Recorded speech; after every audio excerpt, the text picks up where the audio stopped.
my hip. I keep a knife on my hip because I don't want to fight no more. People don't want to fight no more. So that's even that's not a conversation no more. Because if I say anything to a nigga and they got a pistol on them and they fear me, they're gonna put a bullet in my brain right then and there. Fighting. I'm not looking for a fight, nor was I. I just did it because I had to sometimes. I keep a fucking knife on my hip. I keep a knife on my hip because I don't want to fight no more. People don't want to fight no more. So that's even that's not a conversation no more. Because if I say anything to a nigga and they got a pistol on them and they fear me, they're gonna put a bullet in my brain right then and there. Fighting. I'm not looking for a fight, nor was I. I just did it because I had to sometimes. Let's be real. Some of us are hard to love, not because we're cold or careless, but because of everything we've been through. We expect the worst. We pull away just to see if someone will fight to stay. We question every kind word and overanalyze every silence. Not because we want to, but because pain taught us to prepare for disappointment. We sabotage good things because deep down, we don't believe they'll last.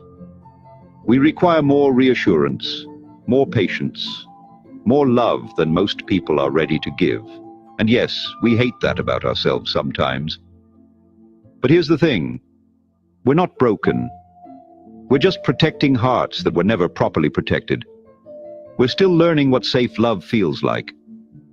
So if you're this kind of person or loving someone like this, just know, being too much is often just someone who's had to survive too many moments of not being enough.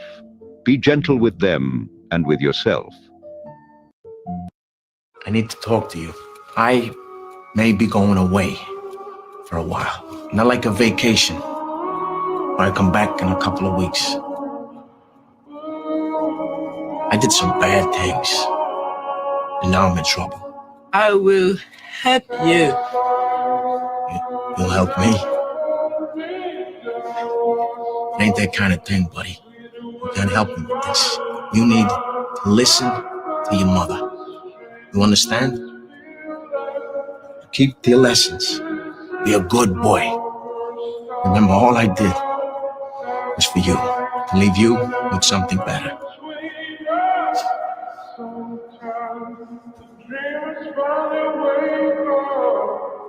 Yeah.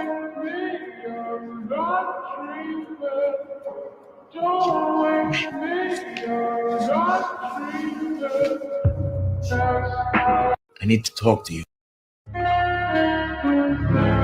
Understand, failure is a part of your life. If you don't fail, you'll never learn. If you never learn, you'll never change.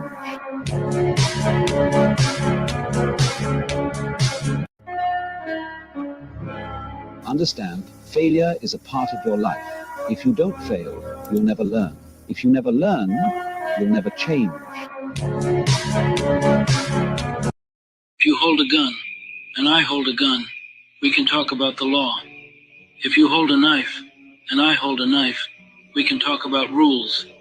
If you come empty-handed, and I come empty-handed, we can talk about reason. But if you have a gun, and I only have a knife, then the truth lies in your hands. If you have a gun, and I have nothing, what you hold isn't just a weapon, it's my life. The concepts of law, rules, and morality only hold meaning when they are based on equality.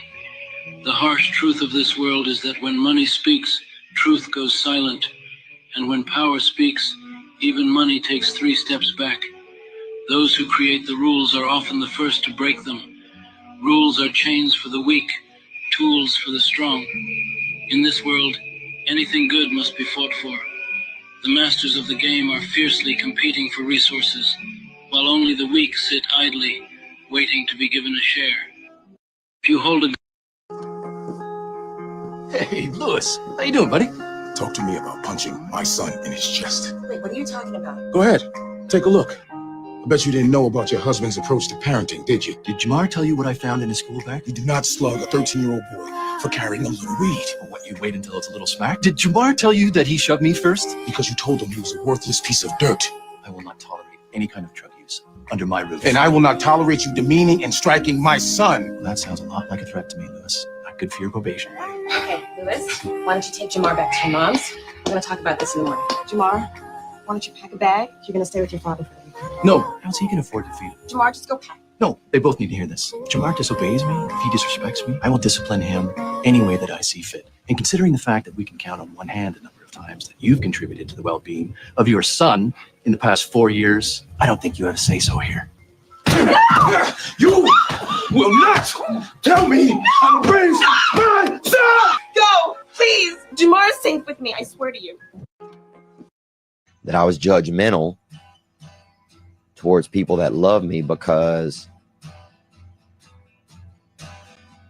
you know, I was afraid because I didn't know how to do that. You know, I didn't know how to love them. You know, just judgment and how my judgment keeps me away from others. I can feel it sometimes even still today. You know, I know I'm not doing good when I start getting real judgmental. Because judgment keeps me away from you. It keeps me away from someone. Oh, look at them. Look at that. Oh, look, they're like that. Oh, they have that. Now, sometimes it works to inspire me. You know, I judge the rich. I judge the greedy. You know, and sometimes it works to inspire me. And I felt like those things are necessary. But I'm at a point in my life now where I'm able to look and see, okay, is this still serving me well? Or is this just a thing that's keeping me away from people? Believe in yourself. There's nothing wrong with having confidence. There's nothing wrong with being delusional. There's nothing wrong with seeing things that people don't see. You know, have the consistency to make something that's real to you, real life. So believe in yourself, stay consistent, and it'll happen. Believe in yourself. There's nothing wrong with having confidence. There's nothing wrong with being delusional. There's nothing wrong with seeing things that people don't see. You know, have the consistency to make something that's real to you, real life. So believe in yourself, stay consistent, and it'll happen. Real self-confidence doesn't come from shouting affirmations in the mirror. Real self-confidence comes from giving the world irrefutable proof you are who you say you are. I fucking love you. Real self-confidence doesn't come from shouting affirmations in the mirror. Real self-confidence comes from giving the world irrefutable proof you are who you say you are. I fucking love you. The way people treat you is a reflection of the way that they see you. The way you let people treat you is a reflection of how you see yourself. And it just like stuck with me and changed my life forever. The way people treat you is a reflection of the way that they see you. The way you let people treat you is a reflection of how you see yourself. Eventually you'll understand some of your lows are someone else's highs. The very things you take for granted, others pray for. So be grateful, because gratitude turns what we already have into enough. No, my so bad, you spend your cash on a you never had, yeah. Did you know that crows are illegal to own as pets? And the real reason for this is much more shocking than you might know. First of all, they say that crows have an intelligence of a 5 to 7-year-old child. But I think that this is very debatable. Check this video out. Now watch how this crow figures out how to get the food that is trapped in this box. This is the first time this crow has ever used this tool and has ever tried to get the food out of this box. It realizes that it needs to bend this specific tool at the end, flip it, put it back in this way in order to scoop the food out of the box. This is an extremely intelligent creature, guys. Now, they say that crows are illegal to own because they can be trained to retrieve money for people. And not only money, but literally anything. Now, here's where this gets really interesting. Crows can actually remember specific human faces. Not only can they remember these faces, but they can pass this information on to their offspring and their friends. So if you do something good for a crow, that crow, its friends, and its offspring will come around you. If you do something negative towards a crow, then they will stay away from you. Now, imagine if human beings were able to tap into this ability. If crows can differentiate between friend and foe, work together, and even tell their young about threats, then what else could they be capable of? Maybe this is a part of why they don't want us forming relationships with these creatures. Because a world where humans and crows work together could be a serious threat to the system. It's like they don't want us to have allies in nature. especially the incredibly intelligent ones. Again, this is a massive reason why they don't allow us to interact with dolphins. It is illegal to interact with them except for at a resort like SeaWorld. When you research dolphin-assisted births, you'll understand why. Because these children are born incredibly intelligent, are far more advanced than the average child. Now, the Native Americans believed that crows were incredibly spiritual creatures. They symbolize wisdom, intelligence, and even shape-shifting between physical and spiritual realms. They knew that they were quite literally messengers. This is why they were highly depicted in a lot of their art. Could it be that keeping us away from crows is just another way to suppress human consciousness? Think about it. We can own parrots, reptiles, snakes, whatever it might be, but we can't own crows. Creature that has been deeply linked to spirituality in all of our ancient cultures. Now, I know that these beings are incredibly spiritual because I have had some unbelievable experiences with them. I know that they are tapped into the spiritual realm. And I understand that the real reason that we cannot own them is much deeper than what they tell you. Let me know what your thoughts are in the comments down below.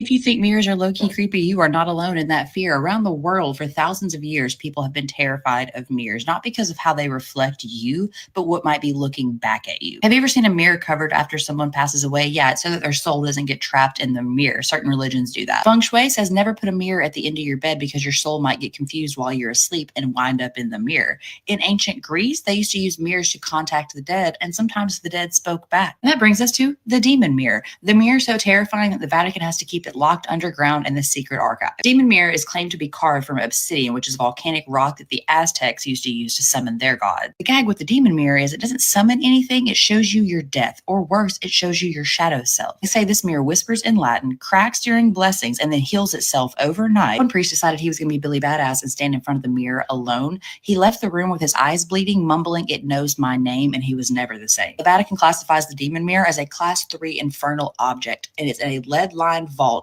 with constant supervision. Why? Not because it's haunted or possessed, but because it's waiting. What the hell is it waiting on? The church says there might be a twin out there, and if these two mirrors link up, it is quite literally the apocalypse. Here's the thing, black obsidian mirrors are actually not that uncommon. They're used as scries all the time, but there's certain mirrors out there, like the one that John Dee used, the Vatican's keeping a close eye on, but that's not it. Inside the Vatican archives, there's also a crucifix that bleeds during solar eclipses, but we can talk about that another time. If you think mirrors Do not ever let your plants listen to rap music.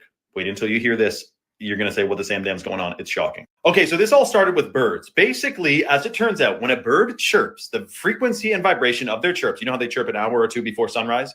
Their chirps are an alarm clock. The frequencies wake up plants and tell them to get ready for photosynthesis. This is called sonic bloom. So then some people got a crazy idea and thought, well, what about if we continually exposed plants to frequencies from music? What will happen? Well, this guy in 1960s exposed balsam plants to classical music and found that their growth rate increased by 20% compared to a control group, along with a 72% increase in biomass. Then he exposed them to ancient Indian classical music, and it increased their yield 25 to 60% more than the national average. This is because the frequencies stimulate the transportation of nutrients, proteins, and organelles in the fluids of the plants, in the cytoplasm. And by the way, yes, birds chirping wakes up plants, helps them grow. It's insane. But listen, they did a study in Australia, and basically the plants, obviously they don't have ears. They have a part of their body, of their plant body, that captures sound vibrations. It's a different way of hearing, but it can definitely be considered hearing. But here's what's crazy. They don't like all music.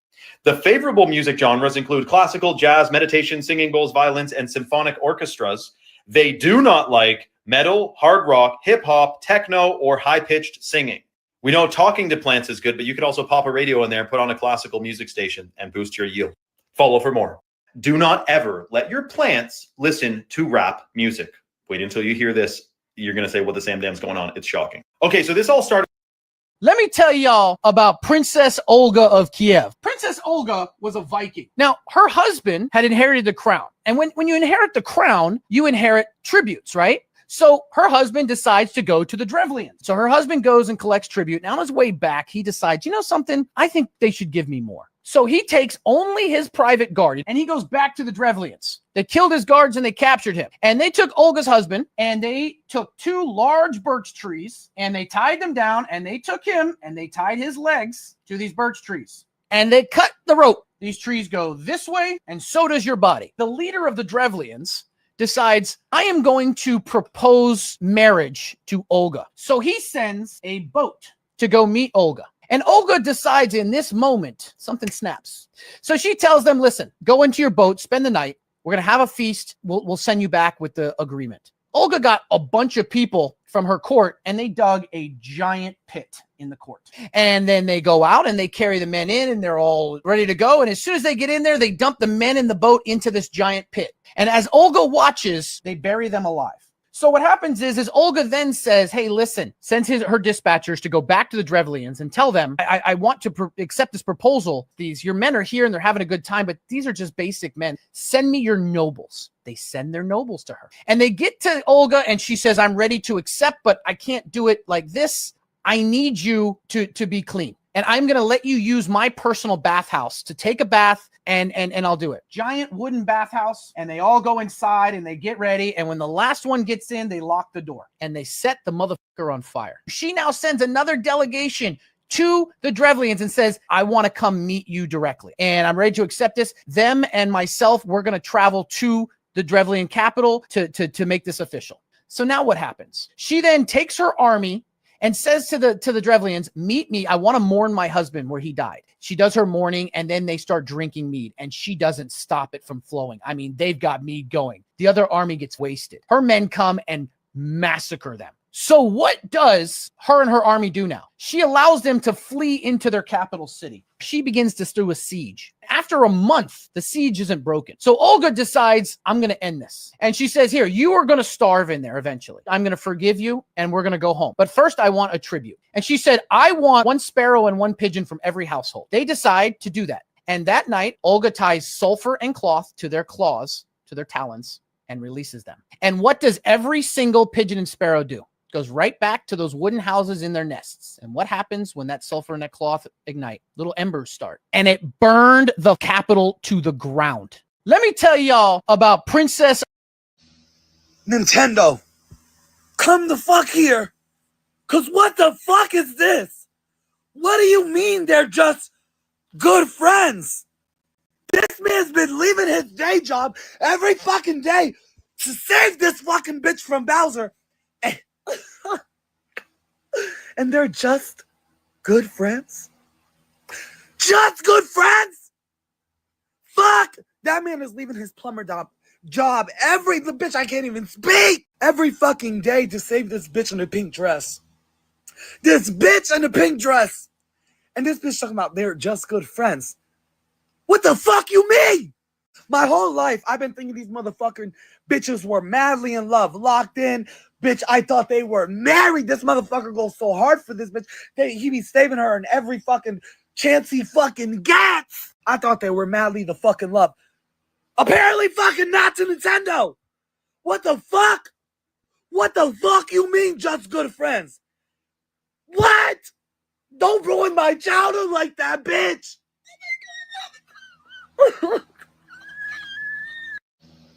Nintendo.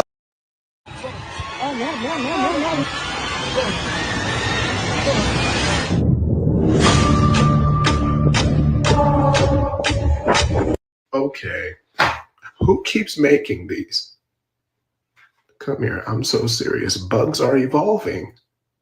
And nobody's telling Jordan about it. I don't appreciate it because these specific bugs are called Climacelia brunea or the wasp mantis fly. Right? And fun fact about these guys, they look like wasps with arms. And that right there just sounds like something that I dreamed about, but I'm so serious, it's actually real. But the thing is, they don't actually sting.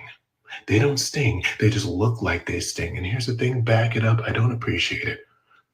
right? Because if a wasp were to land on me, all right, I'm already worried, okay? And I see it has arms, I'm extra worried. I'm like, okay, this wasp lifts weights. That's not okay. And then after that, I'm thinking they're about to sting me, and they don't. They're just bluffing, get closer, either sting me or don't do that. You know what I'm saying? I don't appreciate it. Dr. Doofenshmirtz exists, and he's making bugs.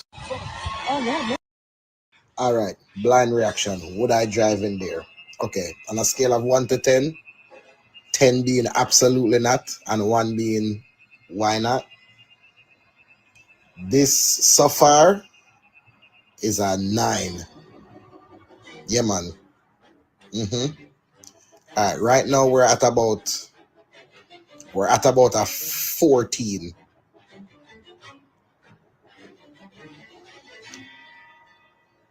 All right, so here is where the scale is completely broken, and I don't want to keep going forward, but we've gone too far to turn back, and there's no like turning range, as we can see, you know, so we can't have a bus a U-turn, but me we reverse that, you know, me why for reverse? Why? That's all crazy. But yeah, man, hey. No, I'm not go through this.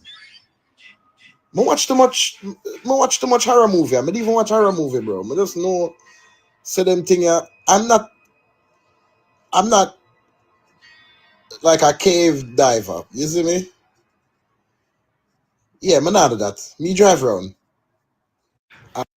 The reason you feel temptations for certain things and certain sins is very specific to what you're supposed to do. Man explains why the devil attacks the thing you were made for. If you have the urge to smoke or damage your lungs, it's because your voice was made to worship. The enemy's trying to silence you that was meant to praise. If you have insecurity, it's because you're meant to lead and inspire. If you weren't dangerous to darkness, it wouldn't try to beat your confidence. If you have constant distraction and procrastination, it's because you carry strategy, vision, and ideas from heaven.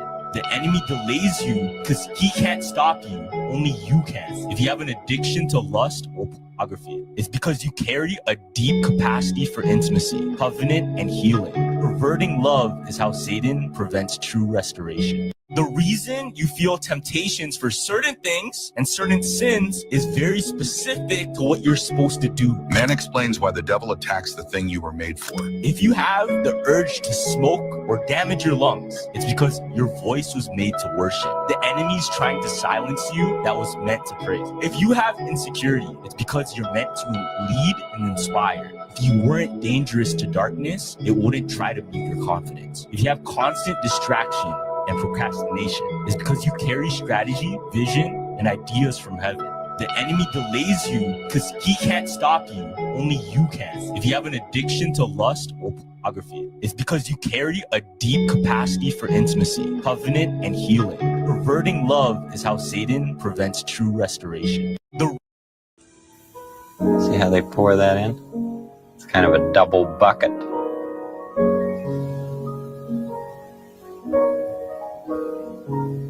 And that colored wax is going down into all those holes.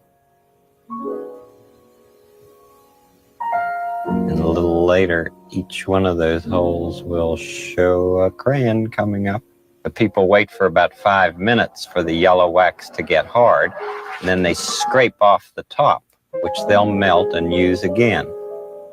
Now watch the crayons come into those crayon collectors. There they are. Those are labels. Yes, so this is a machine that puts labels on the crayons.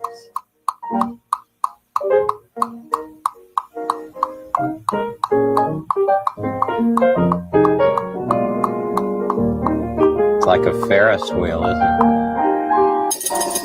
Look at all those colors.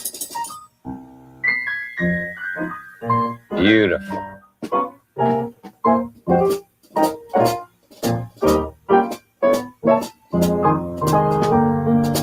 And each one of them is mixed into a little box. Then they're all put into the big shipping box.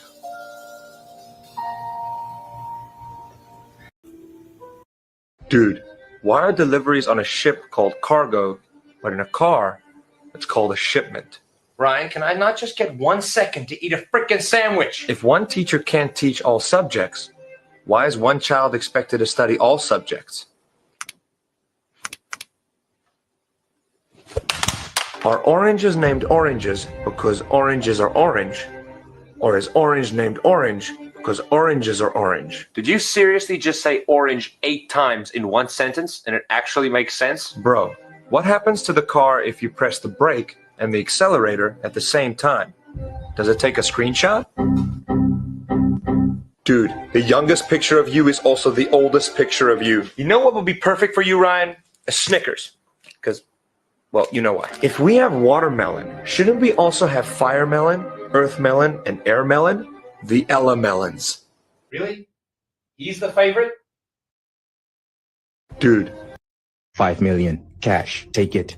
I don't want to see you near my daughter ever again. Okay. Okay, cut. Kruger. What? You're not supposed to take the money. Why? The script says you don't take the money. Why? You love her so much that money means nothing to you. Are you hearing yourself? We're talking about 5 million. You only care about her. No, I don't. Fuck her. Go back to your father. The script says you love her more than anything. I love the money. That's not how the movie goes. Who the fuck wrote this movie? 5 million. Cash. Take it. I don't want to see you near my daughter ever again. Okay. Okay, cut.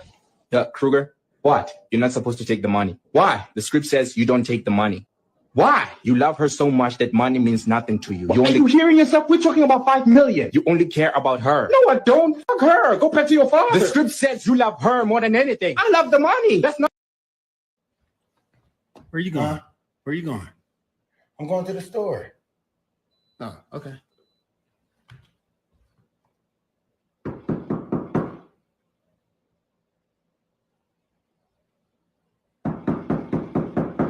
Bro, why are you knocking on the door? Huh? Why are you knocking on the door? Huh? Why are you knocking on the door? Because I'm waiting for somebody to open the door to let me in outside. What, bro? How they gonna let you in outside? This is your house. You can leave whenever you want to.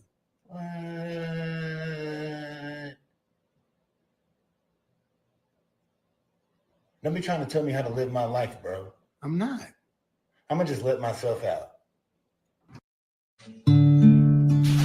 Mama, wait. Remember me, though I have to say goodbye. Remember me, don't let it make you cry. For even if I'm far away, I hold you in my heart. I sing a secret song to you each night we are apart. Remember me, though I have to travel far. Remember me, each time you hear a sad guitar. Know that I'm with you the only way that I can be, until you're in my arms again. Remember me.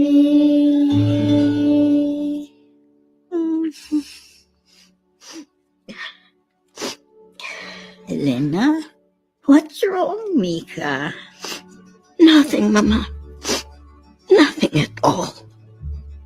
My papa used to sing me that song. He loved you, Mama Coco.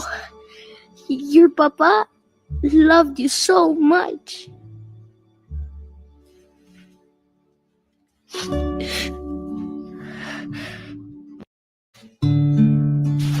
Mama, wait. Remember me, though I have to say goodbye. Remember me, don't let it make you cry. For even if I'm far away, I hold you in my heart. I sing a secret song to you each night we are apart. Remember me, though I have to travel far. Remember me, each time you hear a sad guitar. Know that I'm with you the only way that I can be. Until you're in my arms again. Remember me.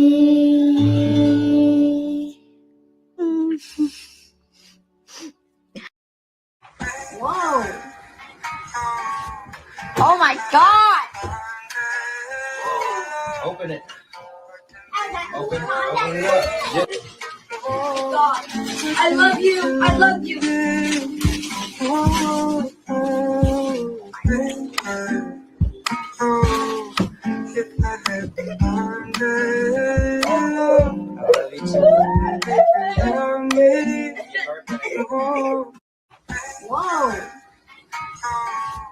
Oh my God. Open it. Open it up. God. I love you. I love you.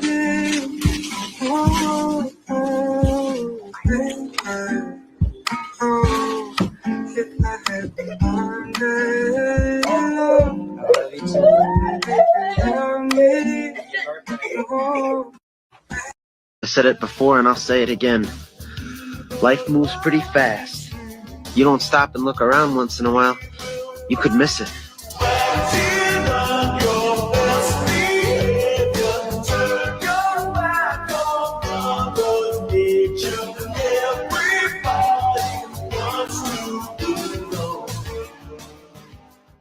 I said it before and I'll say it again. The Kipling poem is one of my favorites since I was a boy at school. My father read it to me once. If you can keep your head when all about you are losing theirs and blaming it on you, if you can trust yourself when all men doubt you, but make allowances for their doubting too, if you can wait and not be tired by waiting, or being lied about, don't deal in lies, or being hated, don't give way to hating, and yet don't look too good nor look too wise. If you can dream and not make dreams your master, if you can think and not make thoughts your aim, if you can meet with triumph and disaster and treat those two impostors just the same, if you can hear the truth you've spoken twisted by knaves to make a trap for fools, or watch the things you gave your life for broken, and stoop and build them up with worn-out tools, if you can make one heap of all your winnings and risk it on one turn of pitch and toss, and lose and start again at the beginning, and never breathe a word about your loss, if you can force your heart and nerve and sinew to serve your turn long after they are done, and so hold on when there is nothing in you except the will which says to them, hold on. If you can talk with crowds and keep your virtue, or walk with kings nor lose the common touch, if neither foes nor loving friends can hurt you, if all men count with you, but none too much, if you can fill the unforgiving minute with 40 seconds worth of distance run, yours is the earth and everything that's in it, and which is more, you'll be a man, my son. The Kipling poem. What wasted effort. With his incomplete ultra instinct, all he's doing is delaying the inevitable. And all you're doing is running your mouth. 48 minutes. That's all we were given for this tournament of power. Yet in that brief time span, we Saiyan warriors have shattered our limits, time after time. You've seen it with your own eyes, Destroyer. Come on, Kakarot! Find a way! I entrusted everything to you! My pride, my promise, everything! I won't tolerate failure! Trespass into the domain of the gods and use that might to conquer Jiren! Do it, Kakarot!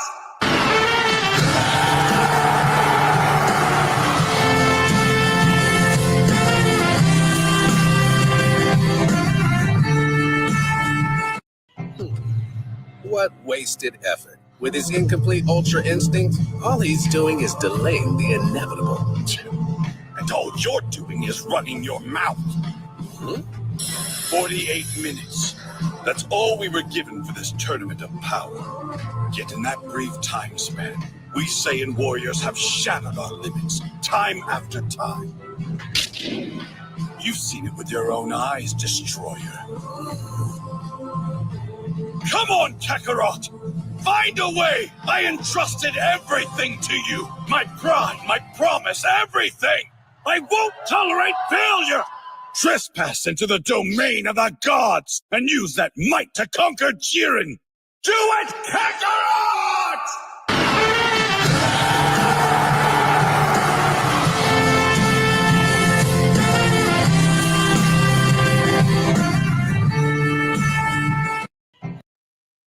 How do I trust again?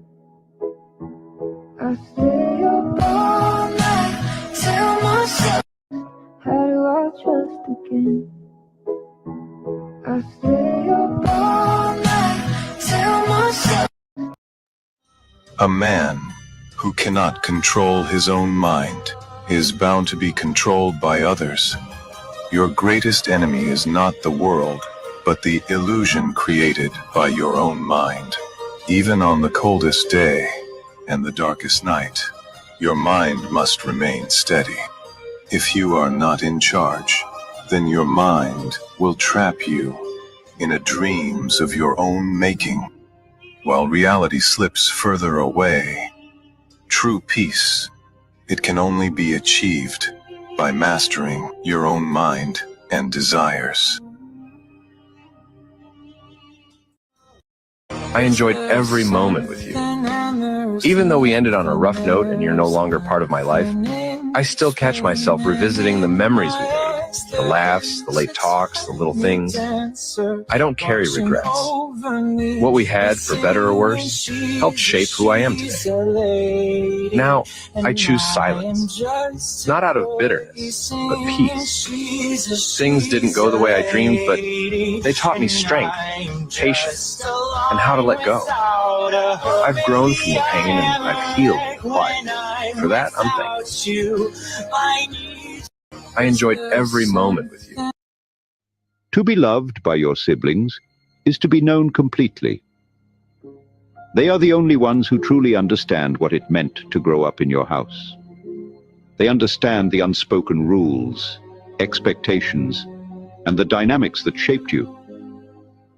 They were there for family dinners, holiday chaos, and late-night conversations. They've witnessed every version of you, the highs, lows, and everything in between. They know your quirks without explanation, understand your jokes without context, and remember exactly why you're afraid of thunderstorms, or why you can't eat certain foods. They're your first friends, your original supporters, and your built-in support system. Even if that support comes with teasing or eye rolls, even when time or distance separates you, they are still connected to your story. No one else will ever know you quite the same way they do. It's the kind of love that knows your past, but believes in your future. To be loved by your... If you invite me to a party, I should invite you to one of mine, right? If you remember my birthday with a gift, I should remember yours with a gift. And if you do me a favor, I owe you a favor. And what I learned is that very simply, people say yes to those they owe. They just say yes to those they owe. Every member of every human culture has been trained to play by this rule. You must not take without giving in return. So the implication for a leader seems to me clear. If you wish to be more influential, let's say you go into a room and you want to influence the people in that room to move in concert with a program or an initiative or an idea or proposal that you have, the first question you should ask is not, who can help me here? The first question is, whom can I help here? Whose business circumstances can I advance? Whose outcomes, business outcomes, can I elevate? Because by virtue of this rule, those people will now want to advance your circumstances and your outcomes. If you invite me to a party, it's not that he has any special feelings for the hidden sand or its people, but he and Gaara are both Jinchuriki. Naruto knows how Gaara feels better than anyone in the sand ever could. That's why he feels this desperate need to save Gaara. He's a friend, the only friend who's felt the same pain Naruto's felt.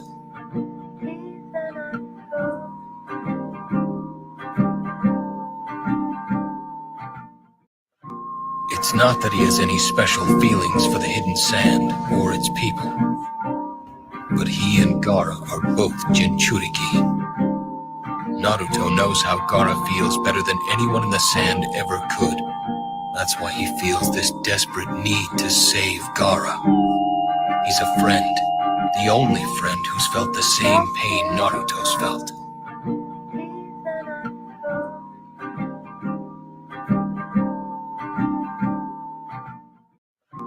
It's not that he has any special feelings for the hidden.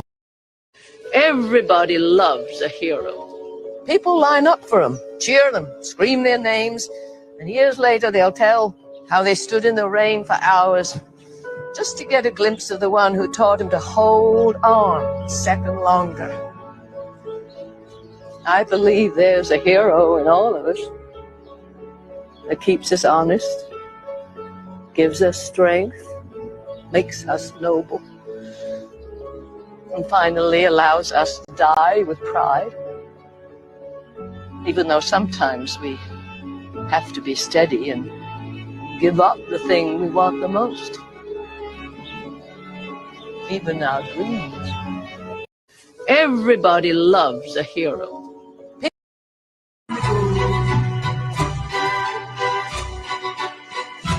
Me and the devil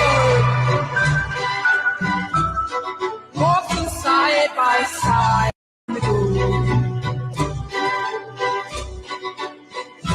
Me and the devil walking side by side.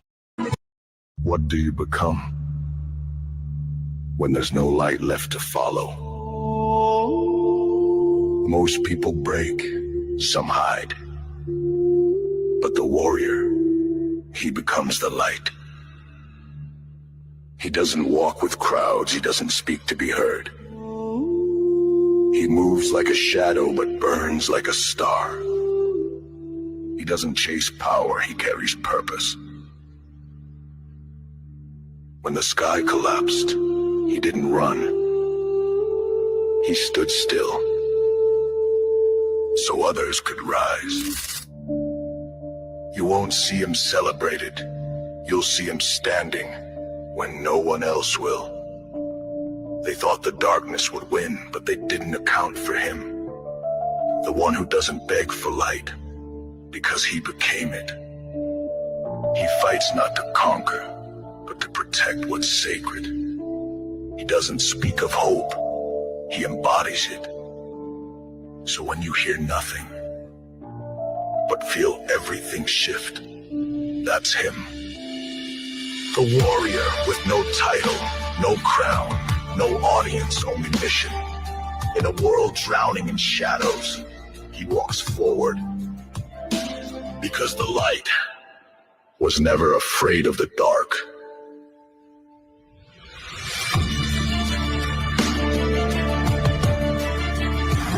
What do you become when there's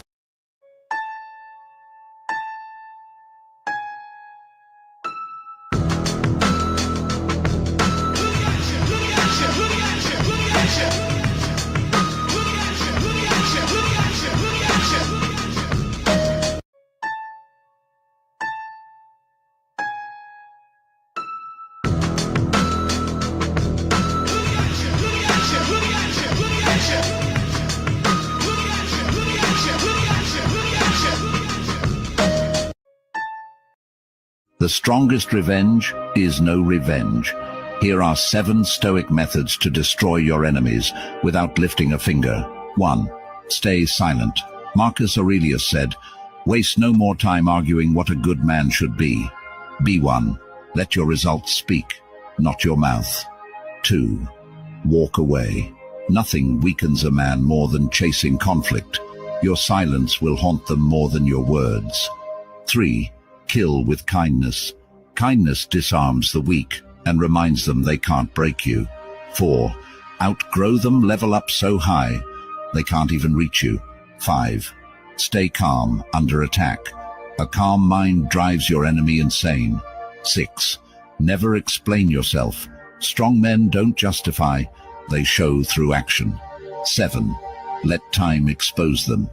The truth always comes out, if you're patient enough to wait. The strongest revenge is... Police steady watching me.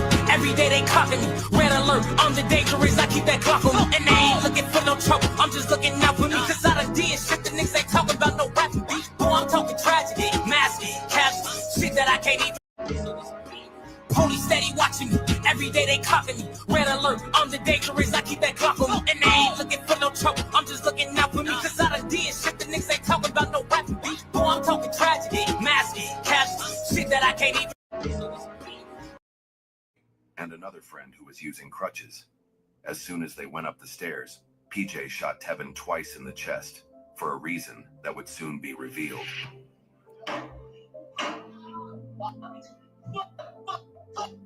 Oh my God. He shot his own friend?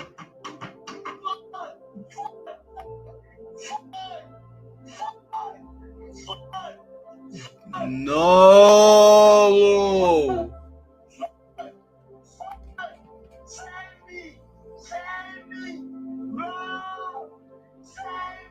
No. Oh my God. Oh my God. He's banging on the door. You know what's going on today? Nothing? Take you in for what? I got nothing to say. Alright. I have friends over and then something invited. Nigga said, take me in, I got nothing to say. Nah, this nigga is crazy. He's crazy. And another